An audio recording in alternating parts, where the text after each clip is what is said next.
ನಮಸ್ಕಾರ ಫ್ರೆಂಡ್ಸ್, ಮತ್ತೆ ನಿಮಗೆ ನನ್ನ ಚಾನಲ್ಗೆ ಸ್ವಾಗತ.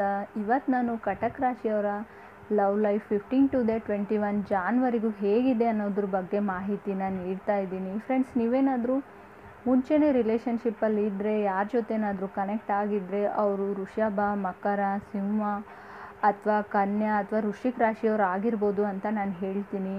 ನನಗೆ ಕಾರ್ಡ್ಸಲ್ಲಿ ಡೀಪ್ ಆಗಿರೋ ರಿಲೇಷನ್ಶಿಪ್ ಇದ್ದು ಲಾಂಗ್ ಟರ್ಮ್ ಇದ್ದರೆ ಮಾತ್ರ ಶೋ ಆಗಿರುತ್ತೆ. ನೀವು ಸಿಂಗಲ್ಸ್ ಇದ್ದು ರೀಸೆಂಟ್ಲಿ ರಿಲೇಷನ್ಶಿಪ್ಪಲ್ಲಿ ಇದ್ದರೆ ನೀವು ಖಂಡಿತವಾಗ್ಲೂ ಯಾವುದೇ ರಾಶಿನಲ್ಲಿರೋರು ಕೂಡ ಆಗಿರ್ಬೋದು ಅಂತ ನಾನು ಹೇಳ್ತೀನಿ. ಸೊ ನನಗೆ ಕಟಕ್ ರಾಶಿಯವರಿಗೆ ಫಸ್ಟ್ ಕಾರ್ಡೇ ಶಫಲ್ ಮಾಡಿದಾಗ ಡೆತ್ ಕಾರ್ಡ್ ಬಂದಿದೆ. ಸೊ ಡೆತ್ ಕಾರ್ಡ್ ಬಂದಿರೋದ್ರಿಂದ ಹೆದರಬೇಕಾಗಿಲ್ಲ. ಸೊ ಇದು ವೃಶ್ಚಿಕ ರಾಶಿಯವ್ರನ್ನ ರೀಪ್ರೆಸೆಂಟ್ ಮಾಡುತ್ತೆ. ನೀವು ಕನೆಕ್ಟ್ ಆಗಿರೋ ವ್ಯಕ್ತಿ ವೃಶ್ಚಿಕ ರಾಶಿಯವ್ರು ಆಗಿರ್ಬೋದು. ನನಗನ್ಸುತ್ತೆ ನೀವು ಇವರಿಗೆ ಅಪ್ರೋಚ್ ಮಾಡಿದ್ದೀರಾ. ಸೊ ಅವ್ರ ಆನ್ಸರ್ ಬಂದಿರೋದು. ಸೊ ನಾನು ಯಾರನ್ನೂ ಲವ್ ಮಾಡಲ್ಲ ಅಥವಾ ನಾನು ನಿನ್ನನ್ನು ಒಪ್ಕೊಳ್ಳೋದು ಇಲ್ಲ, ನಾನು ನನ್ನ ಲೈಫಲ್ಲಿ ಆರಾಮಾಗಿದ್ದೀನಿ, ಸೊ ನನಗೆ ಯಾರ ಅವಶ್ಯಕತೆಯೂ ಇಲ್ಲ ಅನ್ನೋ ರೀತಿ ಆನ್ಸರ್ ಬಂದಿರ್ಬೋದು ಕೆಲವರಿಗೆ. ಸೊ ಸ್ವಲ್ಪ ಟೈಮ್ ಕೊಡಿ ಅಂತ ನಾನು ಹೇಳ್ತೀನಿ.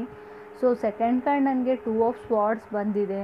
ಸೊ ನಿಮ್ಮ ರಿಲೇಷನ್ಶಿಪ್ ಕೆಲವರಿಗೆ ಬ್ರೇಕಪ್ ಆಗಿದೆ, ಅವ್ರು ನಿಮ್ಮನ್ನು ಬಿಟ್ಟೋಗಿದ್ದಾರೆ, ನೀವು ಅವ್ರನ್ನ ಬಿಟ್ಟಿದ್ದೀರಿ, ಅಥವಾ ಮೇ ಬಿ ಇಬ್ಬರಲ್ಲಿ ಕಾಂಪ್ರಮೈಸ್ ಆಗುವಂಥ ಗುಣ ಇಬ್ಬರಲ್ಲೂ ಕೂಡ ಇಲ್ಲ. ನೀವು ಕೂಡ ನಿಮ್ಮ ತಪ್ಪನ್ನ ಒಪ್ಕೊಳ್ಳಲ್ಲ, ಅವರು ಕೂಡ ಒಪ್ಕೊಳ್ಳಲ್ಲ, ತುಂಬ ಜಗಳಗಳು ಅಂತ ನಾನು ಹೇಳ್ತೀನಿ. ಸೊ ಥರ್ಡ್ ಕಾರ್ಡ್ ನನಗೆ 3 of Swords ಬಂದಿದೆ. ಡೈರೆಕ್ಟಾಗಿ ನಾನು ಬ್ರೇಕಪ್ ಹೇಳ್ತೀನಿ, ಬ್ರೇಕಪ್ ಆಗಿದೆ. ಸೊ ಆ ವ್ಯಕ್ತಿ ತುಂಬ ಕ್ರಾಫ್ಟ್ಗಳನ್ನ ಮಾಡೋವಂಥ ವ್ಯಕ್ತಿ ಆಗಿರ್ತಾರೆ. ತುಂಬ ಅವ್ರಿಗೆ ಕ್ರಿಯೇಟಿವಿಟಿ ಇರುತ್ತೆ ಅಂತ ನಂಗೆ ಅನಿಸುತ್ತೆ. ನೀವು ಕನೆಕ್ಟ್ ಆಗಿರೋ ವ್ಯಕ್ತಿ ಅಥವಾ ಕಟಕ್ ರಾಶಿಯವರು ಇದು ನೀವು ಕೂಡ ಆಗಿರ್ಬೋದು ಅಂತ ಅನಿಸುತ್ತೆ. ನಿಮ್ಮಿಬ್ಬರಲ್ಲಿ ಒಬ್ಬರಿಗೆ ಈ ರಿಲೇಷನ್ಶಿಪ್ನ ಮತ್ತೆ ಮುಂದುವರಿಸ್ಬೇಕು, ಅವ್ರು ನನಗೆ ಬೇಕು ಅನ್ನೋದಿದೆ. ಸೊ ಮೇ ಬಿ ಹಾನೆಸ್ಟಾಗಿ ನಿಮ್ಗೆ ಅವ್ರು ಇಷ್ಟ ಆದರೆ ಅವರು ನಿಮ್ಮ ಲೈಫಲ್ಲಿ ಮತ್ತೆ ಬರೋಕ್ಕೆ ಇಷ್ಟಪಡಲ್ಲ ಅಥವಾ ನೀವು ಹೋಗೋಕ್ಕೆ ಇಷ್ಟಪಡಲ್ಲ ಅಂತ ಅನಿಸುತ್ತೆ. ನನಗೆ ಕಟಕ್ ರಾಶಿಯವರು ಅಷ್ಟೊಂದು ಬೇಗ ಲವ್ವಲ್ಲಿ ಬೀಳೋದಿಲ್ಲ ಅಂತ ನಾನು ಹೇಳ್ತೀನಿ. ನನಗೆ ಕಮೆಂಟಲ್ಲಿ ಆ ರಾಶಿಯವರು ಈ ರಾಶಿಯವರು ಬೀಳೋಲ್ಲ ಅಂತ, ಮಿಥುನ್ ರಾಶಿಯವರು ಆ ಥರ ಇರಲ್ಲ ಅಂತ. ಸೊ ನನಗೆ ಫೀಲ್ ಕಟಕ್ ರಾಶಿಯವರು ತುಂಬ ಸೆನ್ಸಿಟಿವ್ ಅಂತ ನಂಗೆ ಅನಿಸುತ್ತೆ. ಅವ್ರಿಗೆ ಸ್ವಲ್ಪ ಮನಸ್ಸಿಗೆ ಬೇಜಾರಾದರೂ ಕೂಡ ಆ ಜಾಗದಲ್ಲಿ ಇರೋದಿಲ್ಲ ಅಂತ ನಂಗೆ ಅನಿಸುತ್ತೆ. ಸೊ ಫೋರ್ತ್ ಕಾರ್ಡ್ ನನಗೆ 8 of Wands ಬಂದಿದೆ. ನೀವು ಹೊಸ ವ್ಯಕ್ತಿನ ಮೀಟ್ ಆಗ್ತೀರಾ, ಸಿಂಗಲ್ಸ್ ಇರೋರಿಗೆ ಅವ್ರು ನಿಮ್ಮ ಲೈಫಲ್ಲಿ ಎಂಟ್ರ್ ಆಗ್ತಾರೆ ಅಂತ ನಂಗೆ ಅನಿಸುತ್ತೆ. ಕೆಲವ್ರಿಗೆ ಇಷ್ಟ ಇಲ್ಲ ಅದು. ಸೊ ಯಾಕಪ್ಪ ನನಗೆ ಮೆಸೇಜ್ ಮಾಡ್ತಾರೆ, ಟೆಕ್ಸ್ಟ್ ಮಾಡ್ತಾರೆ, ಮೀಟ್ ಆಗೋಕ್ಕೆ ಕರೀತಾರೆ ಅಂತ. ಕಟಕ್ ರಾಶಿಯವರು ಇದು ನೀವು ಕೂಡ ಆಗಿರ್ಬೋದು ಅಥವಾ ಅದರ್ ಪರ್ಸನ್ ಕೂಡ ಆಗಿರ್ಬೋದು ಅಂತ ಹೇಳ್ತೀನಿ. ಸೊ ಫಿಫ್ತ್ ಕಾರ್ಡ್ ನನಗೆ ಜಸ್ಟಿಸ್ ಕಾರ್ಡ್ ಬಂದಿದೆ.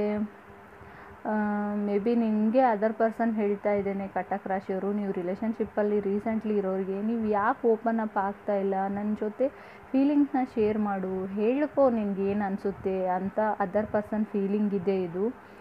ನಿಮ್ಮಿಬ್ಬರಲ್ಲಿ ಯಾರ್ದು ಫೀಲಿಂಗ್ ಕೂಡ ಆಗಿರ್ಬೋದು ಅಂತ ನಾನು ಹೇಳ್ತೀನಿ. 6th ಕಾರ್ಡ್ ನನಗೆ ಮತ್ತೆ ಡಬಲ್ ಡೆತ್ ಕಾರ್ಡ್ ಬಂದಿದೆ. ಸೊ ನಂಗೆ ಗೊತ್ತಿಲ್ಲ ಯಾಕೆ ಅಂತ. ಮೇ ಬಿ ಇದು ಡಿಸ್ಕಂಫರ್ಟ್ ಇರುವಂಥ ರಿಲೇಷನ್ಶಿಪ್ ಬಗ್ಗೆ ಹೇಳ್ತಾ ಇದೆ. ನನಗೆ ಇದನ್ನು ಮುಂದುವರ್ಸ್ಕೊಂಡು ಹೋಗೋಕ್ಕೆ ಆಗೋದಿಲ್ಲ, ನನಗೆ ಸಾಕಾಗಿಬಿಡ್ತು. ಸೊ ನಾನಿವಾಗ ನನ್ನ ಸೋಲನ್ನು ಒಪ್ಕೊಳ್ತಾ ಇದ್ದೀನಿ, ನನಗೆ ಇದರಿಂದ ಬಿಡುಗಡೆ ಬೇಕು ಅಂತ ಕೇಳೋ ರೀತಿ ಇದೆ ಇದು. ನೀವು ಕೂಡ ಆಗಿರ್ಬೋದು ಕಟಕ್ ರಾಶಿಯವರು ಅಥವಾ ಅದರ್ ಪರ್ಸನ್ ಆಗಿರ್ಬೋದು ಅಂತ ನನಗೆ ಅನಿಸುತ್ತೆ.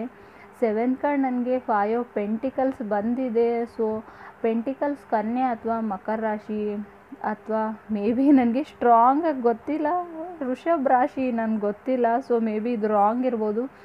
ನಿಮಗೆ ವೃಷಭ ರಾಶಿಯವ್ರು ಇಷ್ಟ, ಗೊತ್ತಿಲ್ಲ ಯಾಕೋ. ನೀವು ಮಾತಾಡಲ್ಲ ಅವ್ರ ಜೊತೆ, ಕಮ್ಯುನಿಕೇಷನ್ ಇಲ್ಲ, ಆದರೂ ಕೂಡ ನಿಮ್ಗೆ ಇಷ್ಟ. ಅವರನ್ನು ಅಬ್ಸರ್ವ್ ಮಾಡೋದೇ ನಿಮ್ಮ ಕೆಲಸ, ಅವ್ರ ಫೋಟೋಸ್ ನೋಡೋದು. ಅಥವಾ ನೀವು ಪಾರಾಗಿರೋ ರಿಲೇಷನ್ಶಿಪ್ ಇದೆ, ಅವರು ಸಿಯಿಂದ ಆಚೆ ಇರ್ಬೋದು ಅಬ್ರಾಡಲ್ಲಿ ಅಂತ ನಾನು ಹೇಳ್ತೀನಿ. ಆದರೂ ನಿಮ್ಮ ಹೋಪ್ಸು ಗೊತ್ತಿಲ್ಲ, ನನಗೆ ಹೋಪ್ಸ್ ಅಂತ ಹೇಳಲ್ಲ, ನೀವು ಹೇಗೆ ಅಂದ್ಕೊಳ್ತೀರಾ ಗೊತ್ತಿಲ್ಲ. ಅವರು ನಿಮ್ಮನ್ನು ಇಷ್ಟಪಡಬೇಕು ಅಂತ ನೀವು ಅನ್ಕೋತೀರಾ ಕಟಕ್ ರಾಶಿಯವರು, ಅಥವಾ ಇದು ಅದರ್ ಪರ್ಸನ್ ಕೂಡ ಆಗಿರ್ಬೋದು. ಮೇ ಬಿ ನೀವು ಯೋಚನೆ ಮಾಡ್ತೀರಾ ಅವ್ರ ಬಗ್ಗೆನೇ ಅಂತ ನಂಗೆ ಅನಿಸುತ್ತೆ. ಗೊತ್ತಿಲ್ಲ, ಮೇ ಬಿ ಅವ್ರ ಮೆಸೇಜ್ ಬಾಕ್ಸ್ನ ನೋಡಿಬಿಟ್ಟು ಅವರೇ ಮೆಸೇಜ್ ಮಾಡಲಿ ಅಂತ ನೀವು ಅಂದ್ಕೊಳ್ತಾ ಇರ್ತೀರಾ. ಒಂದು ಹಾಯ್ ಆದರೂ ಬರಲಿ ಆ ಕಡೆಯಿಂದ ಅಂತ, ಹಲೋ ಹಾಯ್ ಅಂತ ನಂಗೆ ಅನಿಸುತ್ತೆ. ಮೇ ಬಿ ರಾಂಗ್ ಹೇಳ್ತಾ ಇರ್ಬೋದು ನಾನು, ನನಗೆ ಗೊತ್ತಿಲ್ಲ, ನನಗೆ ಫೀಲ್ ಆಗ್ತಾಯಿದೆ. ಏಟ್ ಕಾರ್ಡ್ ನನಗೆ 6 ಆಫ್ ವಾರ್ಡ್ಸ್ ಬಂದಿದೆ.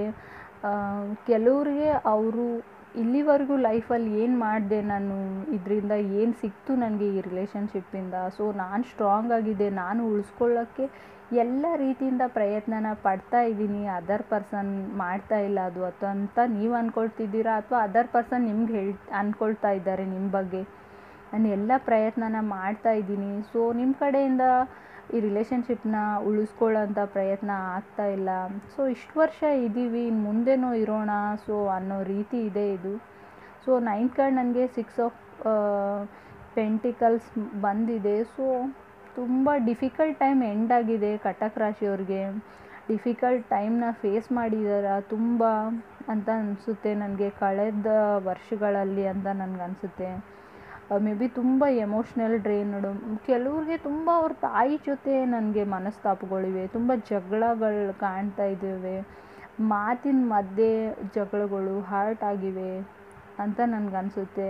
ಸೊ ಲೈಫ್ ನಿಮಗೆ ದೊಡ್ಡ ದೊಡ್ಡ ಪಾಠಗಳನ್ನ ಕಲಿಸಿದೆ, ಲೆಸನ್ಸ್ಗಳನ್ನ ಕಲ್ತಿದ್ದೀರಾ, ಆದರೂ ಆ ಲೆಸನ್ಸ್ಗಳನ್ನ ನೀವು ಅಳವಡಿಸ್ಕೊಳ್ತಿಲ್ಲ ಅಂತ ನಾನು ಹೇಳ್ತೀನಿ. ಕೆಲವರಿಗೆ ಮಾತ್ರ.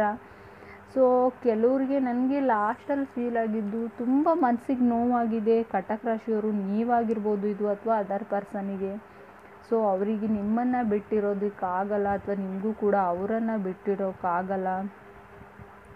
ಸೊ ಇಷ್ಟು ವರ್ಷ ಮೇಂಟೈನ್ ಮಾಡ್ಕೊಂಡು ಬಂದಿರೋ ರಿಲೇಷನ್ಶಿಪ್ಪು, ಟೈಮ್, ಮನಿ, ಸ್ಪೇಸು ಎಲ್ಲ ಸೋಲು, ಹಾರ್ಟು ಕೊಟ್ಟು ಬಿಲ್ಡ್ ಮಾಡ್ತಿರೋ ನನ್ನ ಎಮೋಷ್ನಲ್ ಫೀಲಿಂಗ್ಸ್ ಜೊತೆ ನೀವು ಆಟ ಆಡಿದ್ದೀರಾ ಅಥವಾ ಅದರ್ ಪರ್ಸನ್ ಆಟ ಆಡಿದ್ದಾರೆ ಅಂತ ಕೆಲವ್ರಿಗೆ ಅನ್ನಿಸ್ತಾ ಇದೆ ಅಂತ ನಂಗೆ ಅನಿಸುತ್ತೆ.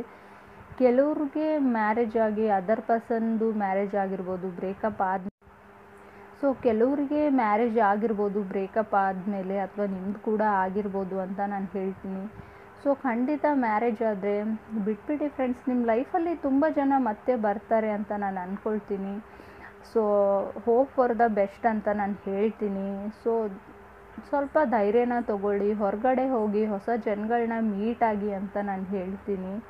ಸೊ ನನ್ನ ಮಾಹಿತಿ ನಿಮ್ಗೆ ಇಷ್ಟ ಆಗಿದ್ದರೆ ಖಂಡಿತ ನನ್ನ ಚಾನಲ್ಗೆ ಸಬ್ಸ್ಕ್ರೈಬ್ ಮಾಡಿ, ಲೈಕ್ ಮಾಡಿ, ಶೇರ್ ಮಾಡಿ, ಕಮೆಂಟ್ ಮಾಡಿ ಅಂತ ನಾನು ಹೇಳ್ತೀನಿ.